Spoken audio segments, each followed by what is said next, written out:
Buenos días.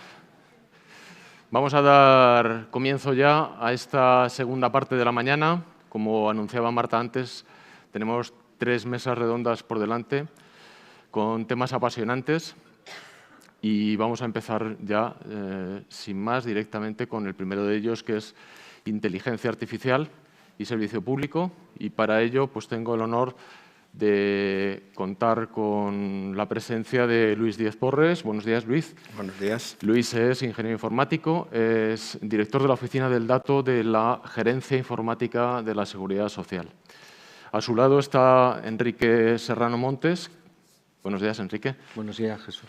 Enrique Serrano es director general de Tinámica y es presidente de la Comisión de Big Data e Inteligencia Artificial de AMETIC y es miembro de su comité ejecutivo. Al lado de la silla vacía es para mí. Al lado está Laura Flores Iglesias, que es directora de Desarrollo de Negocio y Nuevas Tecnologías en la empresa estatal Segitur. Buenos días, Laura. Buenos días, Jesús.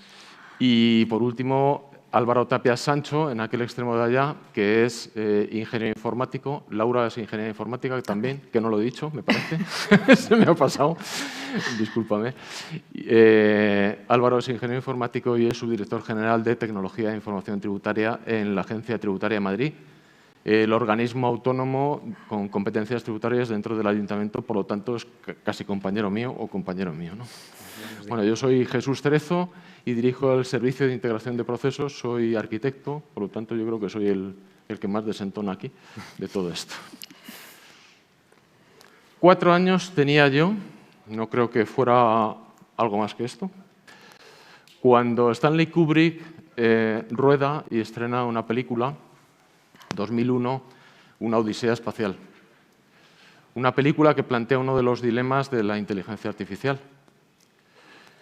Tenemos una nave espacial, una misión, una tripulación y un ordenador, HAL 9000, que obedece las órdenes que le dirige directamente la tripulación mediante la voz.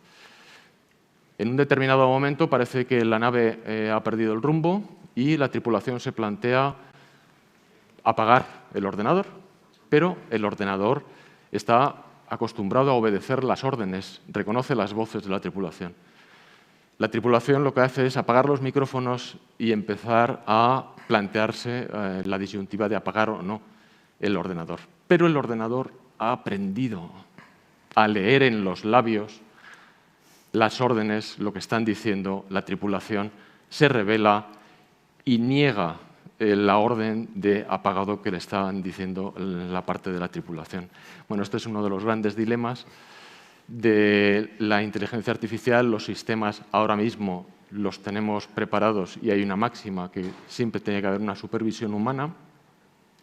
Pero si nosotros planteáramos en un grupo numeroso de personas, en un grupo de población, la percepción que tienen de la inteligencia artificial, estoy convencido de que muchos de ellos pensarían que todavía sigue siendo algo de ciencia ficción. Algo que todos tenemos en nuestros bolsillos ahora mismo, como es un teléfono móvil, está abarrotado de aplicaciones que tienen inteligencia artificial. Las fotos que hacemos de nuestra familia, la cámara detecta dónde están las caras para que salgan bien enfocadas. Cuando simulamos la profundidad de campo con un objetivo que no puede tenerla. Cuando le damos una orden, llama a mi mujer o qué tiempo hace. Todo este tipo de aplicaciones las tenemos ya en nuestros bolsillos. Una cosa que a mí me enfadó muchísimo hace mucho tiempo, que es que un día al salir de la oficina fui a consultar el estado del tráfico y tenía un globo que ponía en 23 minutos estarás en casa. Y digo, si yo no quiero ir a casa, ¿por qué sabes tú que yo voy a ir a casa? Bueno, no solo es eso, también lo tenemos en nuestros wearables, en nuestros teléfonos, en las pulseras, en multitud de cosas que utilizamos cada día. Nuestros vehículos cada vez más están dotados con sistemas de inteligencia artificial que previenen una colisión con el vehículo colindante, que previenen que te salgas del carril por un despiste. Tenemos pequeños electrodomésticos que cuentan con inteligencia artificial.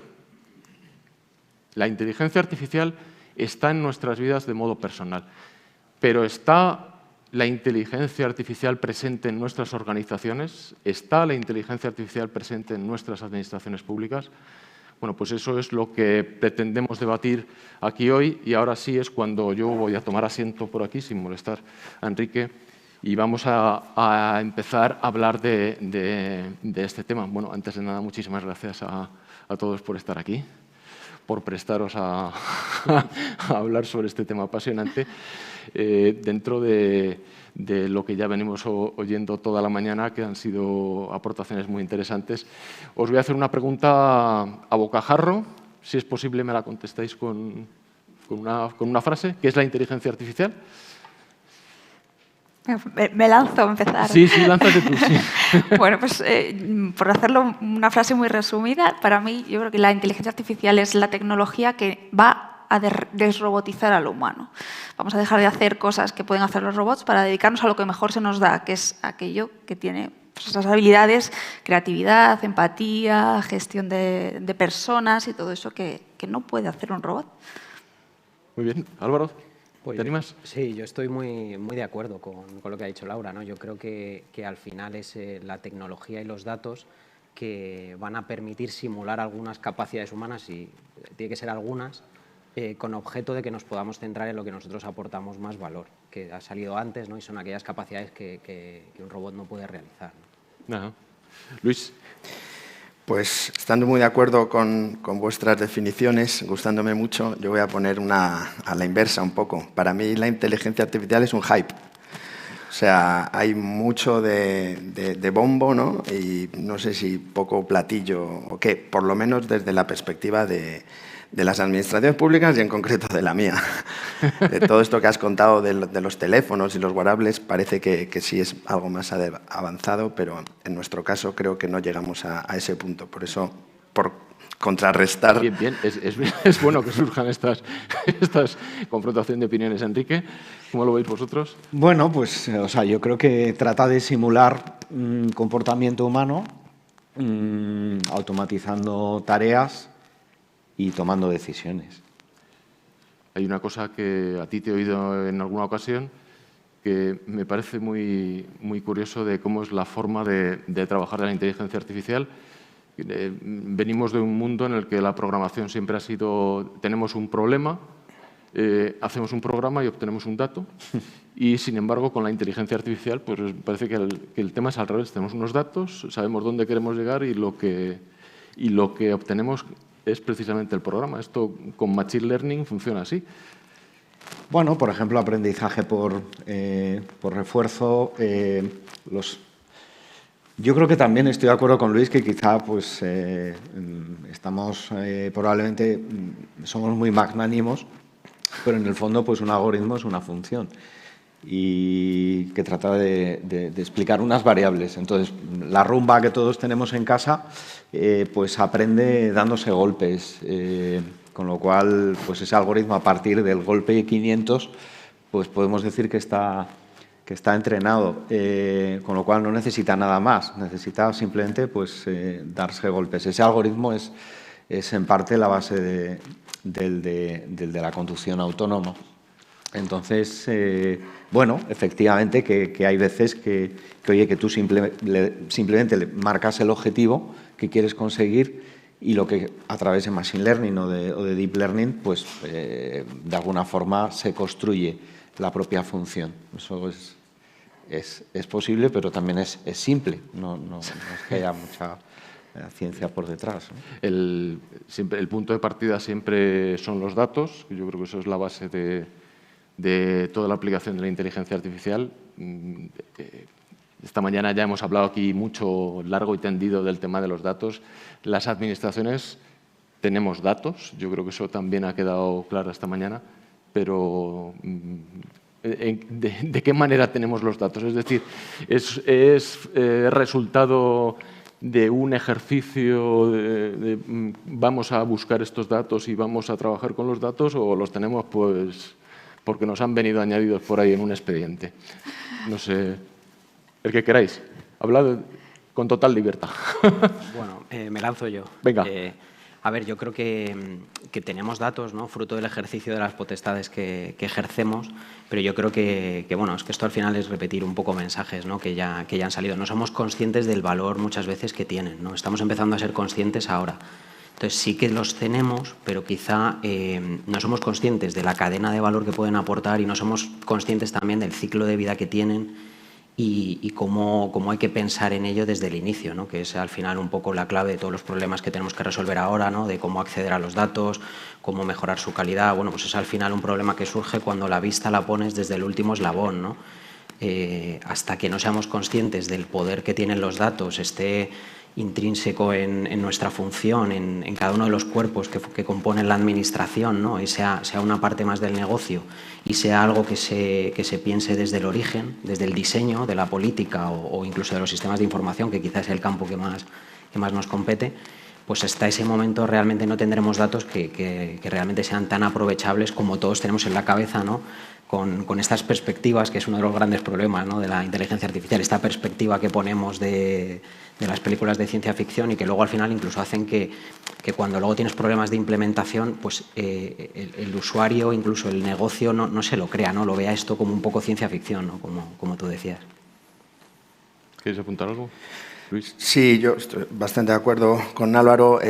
Creo además que nosotros en nuestro organismo, y estoy seguro de que en la mayoría de los vuestros también, claro, venimos de trabajar en base a procedimientos, ¿no?, el procedimiento administrativo común. Entonces tenemos el procedimiento nosotros de afiliación, el procedimiento de recaudación, el procedimiento de incapacidad temporal. Entonces, al final, tenemos muchos datos generados por procedimientos, pero muy inconexos entre sí y faltándonos una perspectiva global para luego poder hacer realmente mucha más analítica de la que actualmente hacemos, ¿no?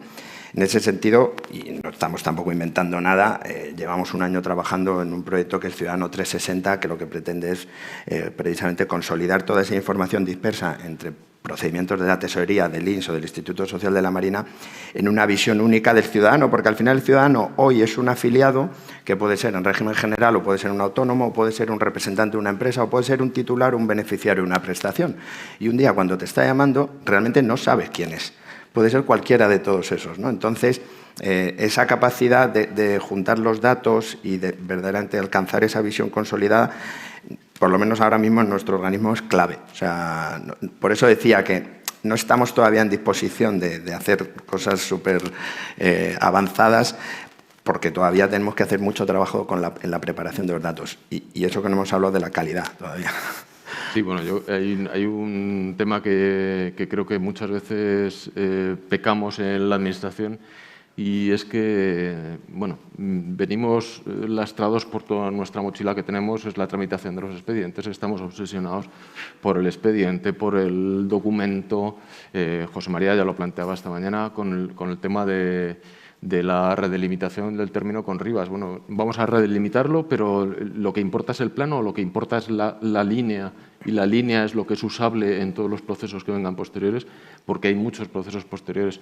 O sea, hay un cambio de paradigma de lo que es, digamos, papel, aunque no sea papel, aunque sea PDF, pero bueno, me da igual, el PDF es un papel electrónico. Pero hay un cambio de paradigma del documento o del expediente al dato que yo creo que todavía no acaba de permear en toda la organización. No sé, ¿las empresas son sensibles también a esta situación? ¿Pasa lo mismo? ¿Nos llevan ventaja? Bueno, o sea, ventaja depende. O sea, con la agencia tributaria yo creo que no. Que no. Pero, o sea, va por barrios, ¿no? O sea, yo creo que, o sea, en la administración, pues probablemente las corporaciones locales conocen mejor al ciudadano y tienen más datos, y hay otros estratos que menos. Pues en sanidad también, pues depende. Hay veces que sí hay historia clínica, pero realmente los datos, para que tengan valor, se tienen que compartir. Si los datos están estancos, pues la verdad que el valor que podemos extraer de ellos, pues es ciertamente limitado. La inteligencia artificial devora datos, o sea, es drogadicta con los datos. Entonces, cuantos más datos, mejor. No el dato por el dato, pero sí dato que sea de calidad. Las empresas pues pasa un poco igual, o sea, la verdad. O sea, hay departamentos estancos allá donde haya un datamart, pues un datamart al final es una agrupación departamental de datos que te impide tener una visión un poco más global. Pues el concepto de data lake, que dices, bueno, vamos a meterlo ahí todo. Bueno, pues es irte al otro extremo, ¿no? Porque en el fondo los datos pues tienen que tener una normalización, tienen que tener una relación, tiene que haber un modelo de datos, ¿no? Y para que haya un modelo de datos tiene que haber un conocimiento funcional que de alguna forma pues permita interrelacionar los datos. La inteligencia artificial no lee así cualquier tipo de dato, le tienes que dar algún tipo de input en general, ¿no? Salvo la excepción que poníamos con el ejemplo anterior. Entonces, los problemas son comunes en la organización, en las empresas y en la administración. O sea, aquí el tema está pues, en tener la flexibilidad para detectando un problema, pues tener la capacidad para ingestar los datos, estén donde estén, integrarlos y analizarlos. Y, oye, pues cuanto más rápido mejor, ¿no? No vaya a ser que el problema caduque o se resuelva solo, ¿no?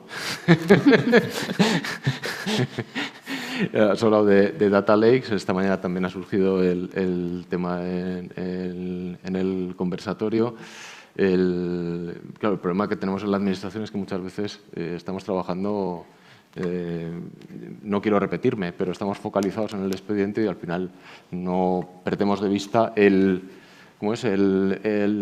árbol del dato no nos permite ver el bosque de los datos y de poner todos los datos a disposición de la ciudadanía y de la propia organización. Yo creo que hay también, como dice Álvaro, esto ya lo hemos hablado esta mañana, el tema de la puesta a disposición de la ciudadanía, la rendición de cuentas, y que son temas importantes. Al final, el principal beneficiario de poner los datos a disposición de todo el mundo es la propia organización, que son los primeros que lo consumen, y luego ya empieza a expandirse por todo lo demás. Hay transferencia de datos, o sea, utilizamos las administraciones públicas datos del sector privado, el sector privado utiliza nuestros datos. Venga, Álvaro, que te lanzas a todas, o Laura. Que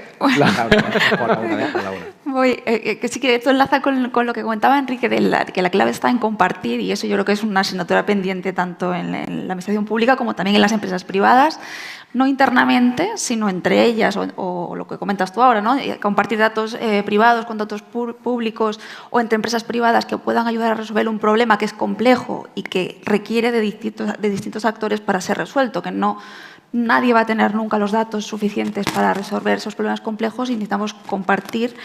Y ahí yo sí que creo que hay una reticencia aún cultural del miedo a perder ventaja competitiva si comparto mis datos, pero que esa sería la clave de poder abordar esos problemas que realmente afectan a los ciudadanos. Y dentro de la administración en concreto, creo que también pasa entre los propios ministerios, entre los propios organismos, que aún pues, hay silos y ya, bueno, primero habría que esos hilos hacerlos accesibles, limpiarlos, hablando de la calidad de los datos, que esa también es otra vertiente bastante a estudiar, pero yo creo que el paso de cambiar la mentalidad de que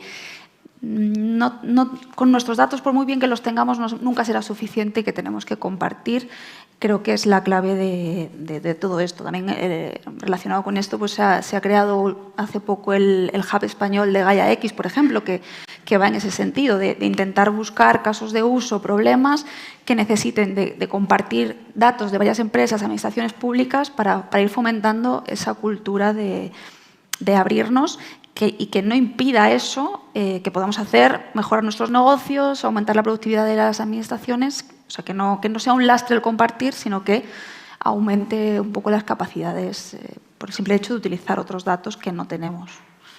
Ahora que hablas de Gaia X, dentro de la administración siempre tenemos en nuestra cabeza el tema de la federación de los datos con el gobierno, con las comunidades autónomas, con Europa.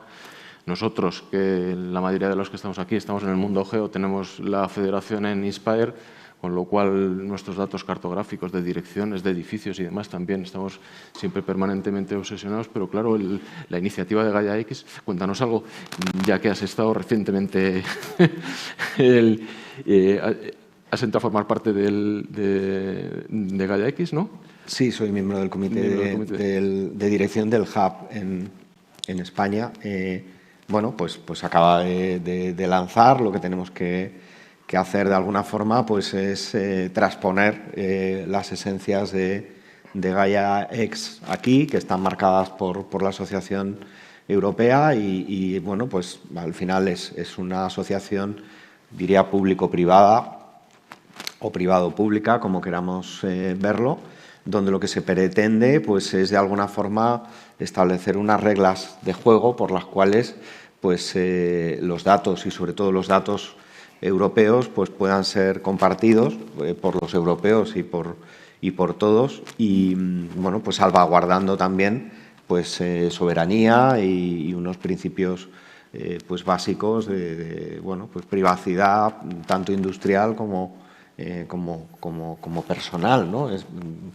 ¿Con qué objetivo? Pues con el objetivo de compartir, sacar valor y sobre todo pues, preservar. Es decir, yo creo que aquí lo que más podemos perder, pues como estamos viendo hoy en día y que más valor tiene, pues es la privacidad, ¿no?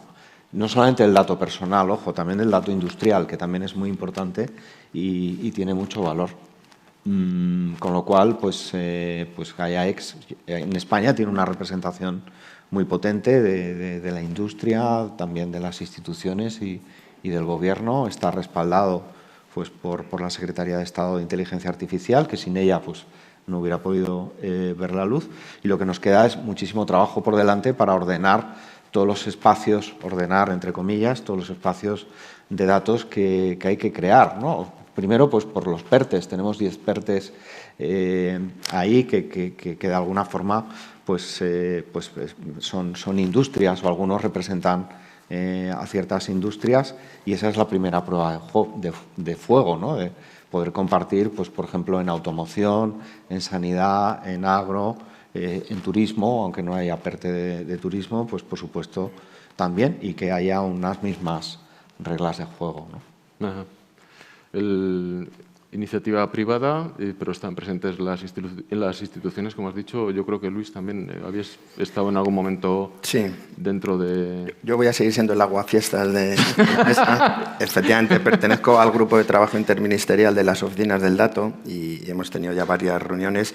Nos podéis imaginar reuniones entre 56 o 60 personas de las distintas administraciones para hablar de la cesión de datos y efectivamente Gaia X, bueno, pues pretende poner ese hub a disposición de los datos. Yo lo que pasa es que veo, desde el punto de vista TIC, que como informático que soy y pertenezco a la gerencia, veo una barrera importante tecnológica, ¿no?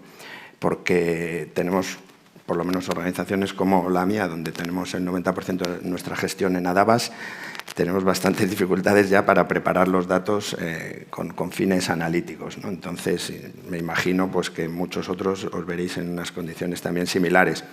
Y luego, por otro lado, hay otra barrera importante que tiene que ver eso con un poco lo que es la propiedad de los datos y las barreras competenciales, ¿no?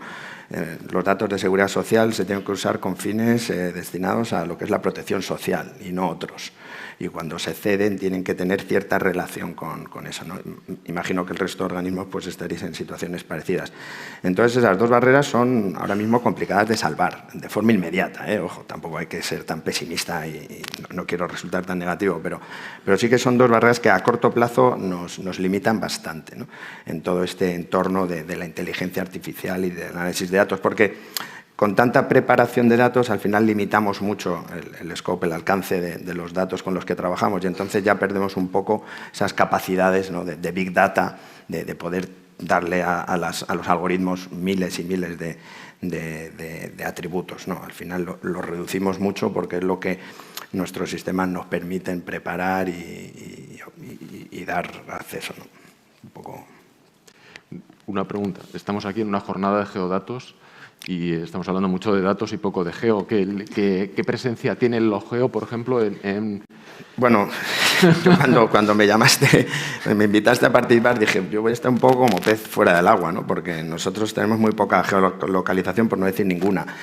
No obstante, sí que somos una organización pues, presente en todas las comunidades autónomas y provincias, incluso a un nivel más detallado, pues todas las oficinas de atención al público, pero no tenemos los datos georreferenciados. Y ahora es cuando estamos empezando a darnos cuenta de la pérdida de valor que eso supone. De hecho, es más, nos estamos encontrando con que en el proyecto de Ciudadano 360 tenemos información de los domicilios de los ciudadanos, que en muchos casos es imprecisa, errónea o redundante, pero ni siquiera es la misma. Tesorería tiene un dato de contacto, el INS tiene otro, el ISM tiene otro, no sabemos cuál es el bueno de cara a las notificaciones, etcétera.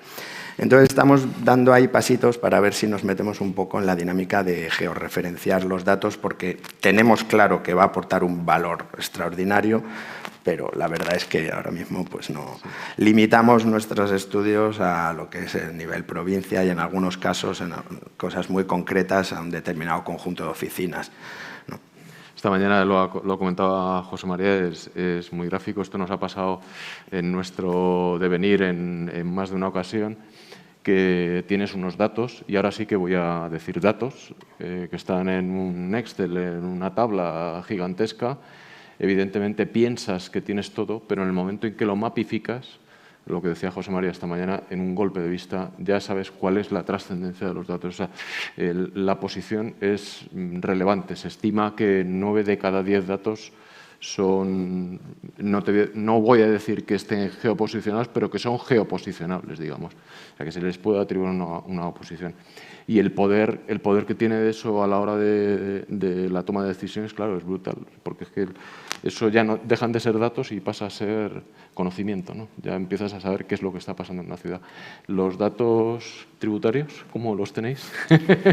Pues tenéis una cosa que se llama GIS tributario. Claro, sí, luego sí, algo tiene que ver. Nosotros le estamos prestando mucha atención a esa parte. Bueno, tú además que nos conoces y nos has oído bastante, ya sabes que decimos siempre que un dato que no está geoposicionado es medio dato. Para nosotros, que está Ignacio ¿dónde aquí. estás?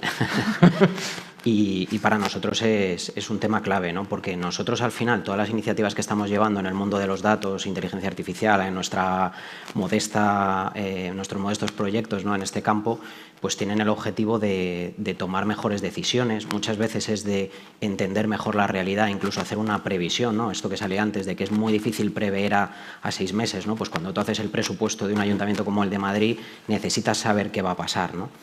Entonces, en el caso de entender la realidad, el dato geoposicionado para nosotros es clave, ¿no?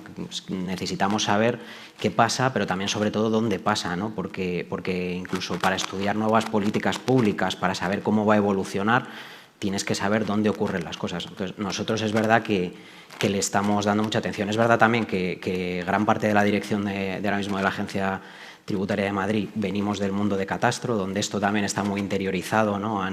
Han conseguido, de hecho, una cosa que bueno, ha salido antes, ¿no? que es esa conexión entre el mundo administrativo, entre el acto administrativo y el dato, ¿no? A través de los informes de validación, etcétera. Con lo cual, bueno, yo todavía le veo mucha esperanza a esto. O sea, creo que tenemos que avanzar, pero bueno, que poco a poco esto empieza a estar ya en nuestro foco de atención, ¿no? Que el dato geoposicionado pues es de muchísimo valor. Claro, Manuel hablaba antes de los objetivos de desarrollo sostenible. La pregunta que ha habido al final también iba sobre eso. Yo entiendo que, bueno, es que es clarísimo. Para muchos de los indicadores, el saber dónde se está produciendo es que es crítico, el desarrollo sostenible. Y yo creo que en muchos temas que están ahora candentes dentro de la sociedad, pues la ciudad de los 15 minutos, la última milla, entonces, en todo este tipo de políticas y en todo este tipo de actuaciones, el saber geoposicionar el dato es crítico. La Estrategia Nacional de Inteligencia Artificial, que de algo te sonará. Algo, sí. Recoge algo del tema del posicionamiento, lo plantea como comentaba Álvaro, el dato no está completo hasta que tiene también esa variable. Sobre todo, antes de entrar en la estrategia, quería comentar el caso de ahora en Segitur, en turismo. Efectivamente, también esa variable es crítica. De hecho, en nuestro Data Lake tenemos incluidos también pues, las fuentes de datos del IGN, de catastro, y todo eso, claro, unido al resto de datos, pues ofrece un valor que permite gestionar al turista muchísimo mejor, evidentemente. O sea que sí que, aunque todavía queda muchísimos otros datos, por supuesto, que no tendrán en cuenta esa variable, sí que hay en algunos sectores de la Administración que sí que se está teniendo en cuenta. Y volviendo a lo de la Estrategia Nacional de Inteligencia Artificial, hay uno de... Bueno, la Estrategia Nacional, es que la autora es ella. Bueno, la responsable. Equipo. Esto siempre es un trabajo de un equipo, pero vamos. Total. Bueno, como no lo he dicho, pues lo digo. Sí, Así que perdona. Pues sí, en 2020 publicamos la ENIA, la Estrategia Nacional de Inteligencia Artificial, que está desglosada en 6 ejes, y uno de ellos, el eje 3, creo recordar, está enfocado exclusivamente a las infraestructuras y a los datos. Y ahí pues, se habla de los espacios de datos, de las características que tienen que tener los datos para ser completos, entre ellas pues, la parte de georreferenciación, por supuesto. O sea que sí que está contemplado como una de las bases para construir datos de calidad, completos, y que puedan ser utilizados por los algoritmos de la mejor manera. Ajá. Pues nada, hay una cosa que ha mencionado Álvaro que también que también me parece interesante, que es el tema de la proyección de los datos. Yo creo que ha salido también esta mañana que las administraciones tradicionalmente, lo ha dicho Manuel esta mañana, las administraciones tradicionalmente se ha hecho, el presupuesto era igual que el del año anterior, más dinero, pero ya está. Digamos que el pensamiento era ese, o ese tipo de cosas, o la de siempre se ha hecho así. Pero has dado con unas palabras que son claves, que yo creo que aparecen recogidas, no es que lo creas, que aparecen recogidas en el reglamento de las leyes 3940, que es el de prestar servicios proactivos, que hasta ahora pues era una cosa como impensable. Y la inteligencia artificial yo creo que ahí nos puede ayudar, o si no, no lo seremos capaces ni de ser proactivos ni de personalizar los servicios, que es otro de los grandes retos que tenemos. Sí, por ejemplo, un caso de uso muy reciente que bueno, hemos intentado poner en marcha, está un poco en modo piloto, ha sido a raíz de la invasión de Ucrania por parte de Rusia. Cuando empezamos a leer las noticias acerca del éxodo masivo de ciudadanos ucranianos, pues pensamos que tenemos que intentar hacer algo desde nuestra perspectiva modesta y humilde. Y es por lo menos comenzar a analizar todos los datos que tengamos de ciudadanos ucranianos en España, como posible previsión de que la gente que va a venir a ver amigos, conocidos o familiares. Y bueno, pues ahí también tenía mucho peso la geolocalización, dentro de que nuestra geolocalización es vasta, es en plan provincia o localidad, ¿no? De manera que, bueno, pues una de las cosas que pretendíamos era preparar a nuestros mayores ante esa posible llegada de personas ucranianas, que por un lado iban a generar trabajos, relaciones laborales, en el momento en el que se les dieran los permisos adecuados, y por otras nos iban a generar también prestaciones y subsidios de todo tipo. Y además también por las características de la gente que estaba viniendo, que en su mayoría eran mujeres y niños, ¿no? Mayor parte receptores de prestaciones, o los que vengan en edad de trabajar, pues con la posibilidad de... Y era muy curioso porque efectivamente lo que se observaba era que la distribución de ucranianos en España tiene un patrón clarísimo, vamos, aparte de Madrid y Barcelona, se distribuyen principalmente en el Mediterráneo. Entonces, por ejemplo, de cara a preparar los centros de acogida o cualquier otra reacción rápida, ¿no?, que ha tenido que tomar el Gobierno, pues era muy importante ver esa distribución geográfica, ¿no? No pongas un centro de acogida en Orense porque no hay casi ucranianos y es muy poco probable que vayan a ir ahí, ¿no?, por ejemplo. No, sí, es curioso todo lo que nos cambia esto. Bueno, hay una cosa que yo también me planteo, que también ha surgido esta mañana aquí, y es que todo esto del dato y de la geolocalización nos lo tenemos que creer. Las organizaciones nos lo tenemos que creer y tenemos que empezar a tomar medidas. Yo creo que hay una de las partes fundamentales, esto al final va de personas, y una de las partes fundamentales es la transformación. Yo creo que todos estos temas ya han salido, la transformación de cómo somos las personas que ya estamos dentro de la administración, cómo estamos formando a nuestros hijos, cómo se van a incorporar a este mundo. La célebre frase de las profesiones que todavía no se han inventado. El otro día había un estudio que han hecho en un ayuntamiento, no me acuerdo ahora mismo el nombre, bueno, era curioso las 26 profesiones que iban a demandar en el ayuntamiento, y de las clásicas no había ninguna. Todas o tenían que ver con habilidades emocionales, sociales y demás, con inteligencia artificial, con Big Data. ¿Qué pasa con las personas, con la formación, con cómo elegimos a los empleados públicos, cómo se forman las empresas? Uf, Luis me ha puesto una cara. Si quieres, la Estrategia Nacional también tiene ahí un sí, tema... También. El eje de talento también es otra de las claves que hay que gestionar para esta transición. Al final, igual que ocurrió en otras revoluciones industriales, los trabajos cambian, los puestos de trabajo cambian, es inevitable y eso no es malo. Simplemente hay que estar preparados y desde las administraciones públicas pues hay que lanzar las políticas necesarias para que no se queden descolgados esas personas que se van a ver afectadas y que tienen que evolucionar, tienen que formarse, que tienen que cambiar su forma de trabajar, pues, con el plan de competencias digitales, por ejemplo, que también sale de la ENIA, o con los programas de reconversión de puestos de trabajo, que se está trabajando con el SEPE también, por ejemplo, se está intentando adelantar eso que va a ocurrir inevitablemente, que es que dentro de muy poco tiempo pues los empleados públicos tendremos trabajo, seguro, pero será otro. Los que queden. Los que no se hayan jubilado. Bueno, eso sí, es otra historia. Que es otro tema. Sí. También generará muchos puestos de trabajo. Leí el otro día un estudio creo que era el Foro Económico Mundial, que decía que se iban a destruir, no sé si eran 87 millones de empleos, pero se van a crear 97. Es decir, nadie se va a quedar sin trabajo. Simplemente tenemos que reconvertirnos, como ya ha ocurrido en otras revoluciones industriales, que bueno, pues hay que adaptarse a los nuevos tiempos, pero no es negativo. No, nos toca hacer eso, Álvaro. Sí, yo creo que nos toca. Claramente esto es una transformación, no es una transformación tecnológica, ¿no? Porque siempre que hablamos de estos temas parece como que es tecnología y la tecnología es un arrastre, pero poniendo tecnología, por muy cara, potente que sea, esto no se transforma, ¿no? Yo, por ejemplo, yo crecí con como todos, ¿no? Con el de que la información es poder.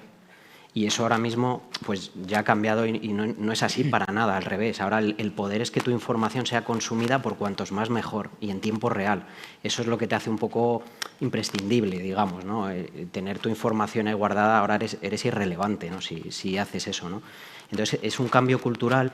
Y para eso yo creo que no basta con un proyecto concreto, sino que esto hay que incorporarlo desde la base de todos los procesos de la administración, es decir, todos los nuevos, no sé cómo serán los perfiles que salgan, que se han hablado, ¿no? de quién va a estar en la administración en unos años, pero está claro que tiene que saber de datos, de análisis de datos, tiene que interiorizar que eso ahora mismo es un valor y hay que convertirlo en un factor de producción, como hacen las empresas, y, por tanto, tiene que estar en todos los perfiles que seleccionemos, además de todas esas habilidades directivas, la gestión de conflictos, que obviamente son fundamentales.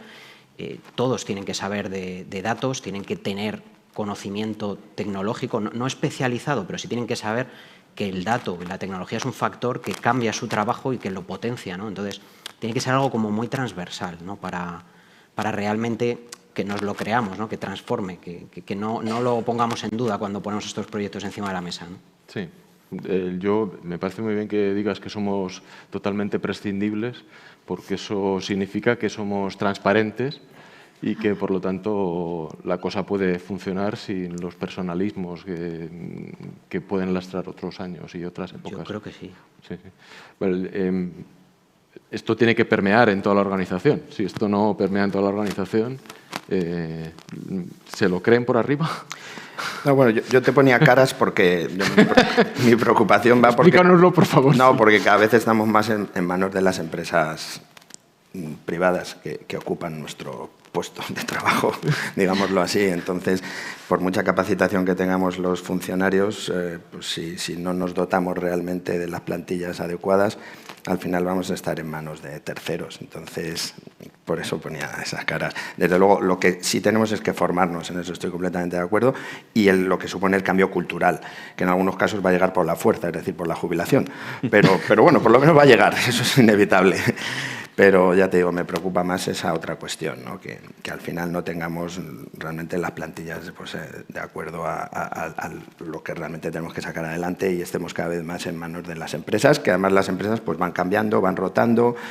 se va diluyendo el conocimiento, cada vez que entra una empresa nueva tiene que conocer de tu negocio, que en nuestro caso es único, nadie más afilia en España que la Seguridad Social, no somos un banco, no somos una telco, y eso supone un problema muy grande, por mucho que venga el super experto data scientist del mundo mundial. Claro, hay un problema aquí que nos lo tenemos que querer, tenemos que cambiar y tenemos que dotarnos de perfiles que haciendo oposiciones de arquitectos, no voy a decir otra cosa, ya digo la mía y ya está, pero que parece que no vamos a poder cubrir. Esto en el sector privado también pasa también.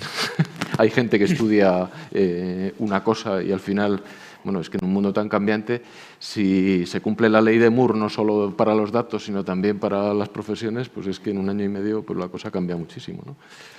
Pues a ver, si tenemos en cuenta que pues hay tecnologías o procesamiento del lenguaje o procesamiento de imagen, pues en 9, 18 meses cambia el estado del arte. Es decir, de repente hay un paper que te hace ver las cosas de otra forma, con lo cual, pues ¿qué quiere decir?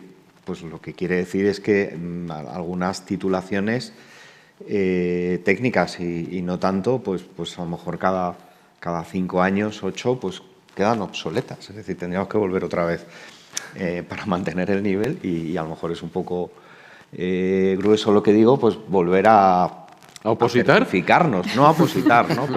pero a lo mejor sí a certificarnos en un proceso, porque ya los títulos pues pierden un poco valor, ¿no? O sea, yo creo que hay compañías por ahí que realmente títulos, másters del universo, todo eso no se valora. Lo que se valora realmente es la capacidad de hacer cosas, de resolver problemas, de cómo piensas, cómo es tu enfoque. Eso es lo importante y resolver problemas, y cuanto más complejos, mejor. Yo creo que en las empresas pasa lo mismo. Hay un déficit de talento enorme. Y bueno, pues a veces dices, ¿cómo puede ser que haya 3 millones de parados? ¿Cómo puede ser que haya personas que no sepan que con una formación de 6 meses, de 9 meses, se han reciclado? Y se han reciclado de verdad, y el mercado de trabajo lo absorbe y tienen un nuevo puesto de trabajo. Yo cuento la anécdota en Envite School.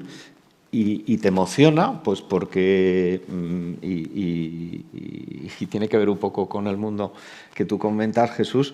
Pues de repente, en una de las primeras ediciones, pues vino un topógrafo que se había quedado en paro y claro, pues se hizo un programa. Tenemos alumnos aquí. ¿Podéis saludar? Y entonces se hizo un programa de Data Engineer y bueno, pues de repente al poco tiempo pues acabó de arquitecto con un salario, bueno, pues la verdad que mucho más. Vamos, si lo voy a decir, de 40.000 euros, que era mucho más que el salario que tenía. Bueno, pues de repente se inundó los programas de topógrafos y a partir de ahí, bueno, pues vinieron pues de todo, ¿no? Entonces, yo creo que es una transformación que el que quiere puede, que el mundo del dato no es tecnología, no es informática, no es. Yo creo que es un conjunto de disciplinas. Porque en el fondo, o sea, Luis dice una cosa que es totalmente cierta. Tú puedes ser el mejor data scientist del mundo, pero si tienes que hacer analítica avanzada, pues de biomedicina y no tienes ni idea, no lo vas a hacer bien. No lo vas a hacer bien, la verdad. No, aquí tienes que ser el mejor, tienes que conocer muy bien los procesos. Entonces, bueno, pues en turismo, pues el mejor data scientist de turismo tiene que conocer muy bien el mundo turístico, evidentemente también analítica, tecnología y muchas disciplinas. Entonces, yo lo que diría es, pues adelante, es decir, las cifras podemos dar todas las que queramos en cuanto a previsiones, nos vamos a equivocar y probablemente a la baja. Yo creo que, por ejemplo, en cada pyme que tenga alguien que haga marketing, que hace años pues era el brujo de la tribu, pues ahora mismo el brujo de la tribu es el data scientist. Y allá donde haya un responsable de marketing o un experto en marketing, habrá un data scientist. Y probablemente pues 250.000 pymes las van a necesitar. De la administración no doy cifras, yo creo que la administración se está transformando. Y bueno, tenemos aquí a la agencia tributaria. Para mí la agencia tributaria, vamos, yo creo que está años luz a lo mejor de otros estamentos de la administración en cuanto a utilizar los datos, pero ojalá, es decir, incluso muchos departamentos de empresa trabajaran de la manera que está trabajando la administración tributaria en el resto de la organización. Pero yo creo que es poco a poco, es decir, todo va permeando. Hace poco, pues en la Administración de Justicia, es decir, pues un programa que ayuda a la gestión de la tramitación de los antecedentes penales, pues de repente desbloquea 120.000 expedientes, ¿no? Pues de manera automatizada. Es cuestión de probarlo, es cuestión de ver dónde tenemos un atasco de decisiones o de procedimientos o de expedientes y sacar un proyecto y probar cómo funciona. En algunos nos equivocaremos, pero en el que realmente acertemos, pues claro, el multiplicador es tremendo. O sea, el multiplicador de añadir valor a los procesos, ayudarnos a la toma de decisiones y hacer que nos equivoquemos menos. Pero en el fondo todo esto va de mejorarnos la vida a todos. Es decir, yo creo que la inteligencia artificial no tiene sentido si no es para un mundo mejor y para que vivamos mejor, no para que estén mejor las empresas. Todas las empresas trabajan para el bienestar del ciudadano, aunque trabajen para otras, pero al final hay un ciudadano. Con lo cual, bueno, pues yo creo que no seamos torpes en ese sentido, de ver que realmente cada vez la vamos a usar más y más y más, y lo que tenemos que hacer es formarnos y también tener en cuenta que la inteligencia artificial tiramos del cable y se apaga, se desconecta. O sea, que no hay que tener, no hay que tener miedo que nos lea los labios, ¿no? Ningún miedo. Sí, nosotros la verdad es que las experiencias que hemos tenido en nuestra subdirección con temas de inteligencia artificial, tanto en reconocimiento de imágenes o de patrones, la verdad es que es un campo, bueno, en primer lugar el factor de la agilización, que evidentemente hay cosas que nos llevarían mucho tiempo hacer con un ejército de personas y lo puedes resolver de una manera controlada, en un tiempo controlado.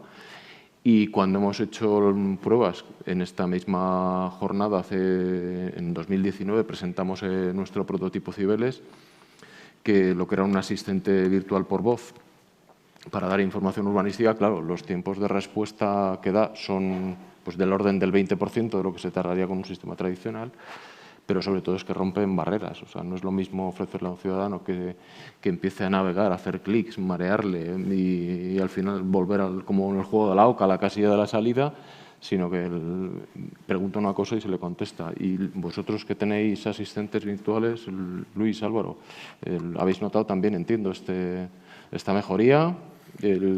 Vosotros además tenéis nuestros datos, como son planeamientos, son públicos. Los vuestros tienen truco, que no se le pueden dar a cualquiera. ¿Cómo garantizáis, además de dar ese servicio de una manera...? Yo creo que aquí Luis puede tener más experiencia, porque nosotros el asistente que sacamos fue sobre todo en época COVID, muy orientado a cuando los servicios no estaban disponibles en presencial y ahí tuvimos todos que reinventarnos. Es una asignatura que la verdad que tenemos pendiente. Pero tenemos pendiente, digo, no como un mero asistente que solo informa, ¿no? Que es que te va guiando, que también puede estar bien, sino como algo más interactivo, algo que te permite interaccionar con los servicios directamente, ¿no? Al final, tú has dicho que nos vamos a jubilar o mucha parte de la administración, pero también, es decir, las nuevas generaciones que vienen ahora están acostumbradas a otros modelos de relación y el entrégueme usted un formulario sellado, pues es duro, ¿no? Entonces no entienden, ¿no? No sé, cuando hablas con niños dicen, pero joder, si hago así en Amazon y mañana lo tengo aquí, ¿cómo aquí tengo que rellenar 6 formularios? Sí. Entonces ese tipo de cosas, yo creo que Luis me parece que tiene un asistente bastante potente. Sí, bueno, tenemos también con la época COVID, tuvimos que sacar un asistente que se llama ISA, que está en la sede de la Seguridad Social para ayudar a los ciudadanos a navegar y alcanzar los servicios que en cada caso quisieran tramitar, ¿no? Pero lo estamos dando una vuelta de tuerca y tenemos un piloto de integración con Alexa. Quien dice Alexa podría decir Google o Siri. Al final se trata de que el ciudadano le hable al asistente y el asistente lo que hace es que se conecta dentro de nuestros sistemas y le ofrece información. En el piloto tenemos desarrollado que le puedes preguntar por los datos de afiliación y te dice los datos de afiliación o los datos de incapacidad temporal, al fin y al cabo son datos públicos, pero además estamos trabajando ahora en una versión que te permite la autenticación. Todavía los asistentes virtuales, aunque reconocen las voces, los timbres y tal, no tienen ese punto de la autenticación, ¿no? Creo que están trabajando en ello, por lo menos Alexa, que es con el que estamos trabajando más, pero hacemos una autenticación básica. O sea, Alexa te pide tu DNI, se lo das, te manda un SMS a un móvil que tienes registrado, le cantas la letra, el código, y entras en un entorno personal donde te da tus datos y, por ejemplo, un trámite que es bastante habitual, que es cambiar pues, la dirección o el teléfono, tal, que para hacerlo... Ahora tenemos un servicio web, pero hasta el servicio web tenías que ir a una oficina a cambiarlo. Pues lo podríamos cambiar simplemente hablándole a Alexa, ¿no? Entonces, ahí sí que estamos entrando un poco en el mundo de la inteligencia artificial, ¿no? Cuando mezclamos estas tecnologías realmente de reconocimiento de voz, con lo que es la analítica y tal. Y el siguiente paso ya es que seamos proactivos, ¿no? Se ha mencionado antes a lo largo de la charla esa capacidad que no cabe duda que cuantos más datos tenemos del ciudadano en nuestro caso y lo conocemos mejor, no podemos estar esperando aquí a que venga a pedirnos algo. Si sabemos que le podemos ofrecer algo, ¿por qué no se lo vamos a ofrecer? Y además multicanal. Puede ser Alexa, puede ser un timbrazo al teléfono, al móvil o lo que sea, ¿no? Y ahí es por donde nosotros estamos yendo. Vamos mal de tiempo. Yo no sé si hay alguna pregunta. Te van a acercar un micrófono. No, es una pregunta más una información. Me ha interesado mucho lo del reciclaje, que en 6 meses puedes hacer algún curso y consigues trabajo. Y entonces he apuntado una escuela que me ha parecido en Byte School. Se lo pregunto a Enrique. A Enrique, sí. Sí, bueno, yo no quería hacer publicidad, la verdad. No, me refiero a... Hay más escuelas, o sea, está en Byte School, está ISDI, hay algunas escuelas que ofrecen formación en este sentido, y yo lo que os diría es que lo miréis, ¿no? O sea, yo presido en Byte School y fue un proyecto que lanzamos en el 2014 y se incubó en el IES porque no había perfiles, la verdad, a los que trabajamos en este mundo no encontrábamos perfiles, pero perfiles, o sea, profesionales que de verdad puedan ponerse, pues el 60% del esfuerzo es preparación de datos, pues hay mucho trabajo, ¿no? que hacer, no la pura algorítmica. Entonces, claro, yo os diría, en 6 meses, en 9 meses, se pueden reciclar las personas, evidentemente con esfuerzo. No es fácil, no es cómodo, pues hay que estudiar, hay que trabajar, pero se puede hacer, claro que se puede hacer, sí. y reconvertirse. No, lo peor de ahora es eso que no solamente es gente mayor, es que es gente que ha salido que tienen 30 años y que necesitan reciclarse, porque la formación que se ha dado en la universidad, hoy al salir he visto unos chavales pues, de 10 o 12 años haciendo robótica y ¿no? Esos a lo mejor son los que se piden ahora, esos perfiles, pero todavía son un poco pequeños. Pero los de 30 años es verdad que necesitan de este tipo de reciclajes y de centros de calidad en la formación, claro, porque muchas ofertas debe haber. Entonces, buscar algunos sitios que sean de calidad. Bueno, a ver, yo no es por quitarle la publicidad, pero en Coursera, por ejemplo, en Coursera hay cursos que nosotros estamos utilizando y son válidos. Si tienes contratos con alguien, y no voy a dar nombres, también ellos ofrecen cursos para ponerte al día. Bueno, sí voy a dar nombres, Amazon, Microsoft o Google, básicamente. Y luego lo que tenemos es que dar caña al INAP para que se ponga las pilas y empiece a generar cada vez más cursos de todo esto, ¿no? Que tanto está ahora subiendo y que es donde además nosotros deberíamos poder formarnos con cierta facilidad. Sí. Gracias. ¿Alguna pregunta más en redes o algo? Sí. ¿Sí? Yo aquí. No sé, bueno, no veo... No por sé, este lado. Vale, hola Ignacio. ¿Qué tal? Buenos días. A ver, dos reflexiones muy rapiditas. Nos creemos todos los que estamos aquí el tema de los datos, ¿vale? La norma que regula a los ayuntamientos en el tema de bienes se llama el Reglamento de Bienes de las Corporaciones Locales, año 86, viene del 55. El concepto de datos no está dentro de ese reglamento. El dato no es un activo legal dentro del ayuntamiento, de los ayuntamientos. Por tanto, damos caña a quien hace los reglamentos y las normas y coja esos reglamentos de bienes y se entere de que los datos y lo que se hace con los datos, las cartografías, los sistemas de información, son activos valiosos que deberían de estar debidamente regulados. Y la segunda, no solo el dato tiene que estar geoposicionado, tiene que estar con el nivel de granularidad adecuado. Eso, como me encanta meteros presión, que lo estáis haciendo muy bien, no solo necesitamos un buen geoportal, sino que necesitamos un nivel de análisis. No nos vale distrito, no nos vale barrio, no nos vale calle, casi tenemos que ir a nivel de tramo de calle. El ejemplo creo que ya lo hemos comentado. En el mismo tramo de calle, en la acera de los pares puedes poner terrazas y en la de los impares no. Y eso tiene consecuencias para el ayuntamiento, para los tributos, etcétera, etcétera, ¿no? Entonces, dato geoposicionado y con un nivel de granularidad adecuado a las necesidades. Nada más, gracias. Gracias a ti, Ignacio. De hecho, han salido el tema de los Objetivos de Desarrollo Sostenible aquí. Los Objetivos de Desarrollo Sostenible están contemplados a efecto de municipio. En Madrid el municipio, bueno, pues vale, que está muy bien, pero nosotros necesitamos más. Es como tú dices, necesitamos más granularidad. A nivel de toda España no se puede dar, pero nosotros sí que lo tenemos. Y me alegro mucho que saques a colación el Reglamento de Bienes de las Entidades Locales del 55 y del 86, porque una de las cosas que dice del suelo es precisamente que se debe dar su descripción. De Linderos está por aquí la decana del Colegio de Registradores de Madrid.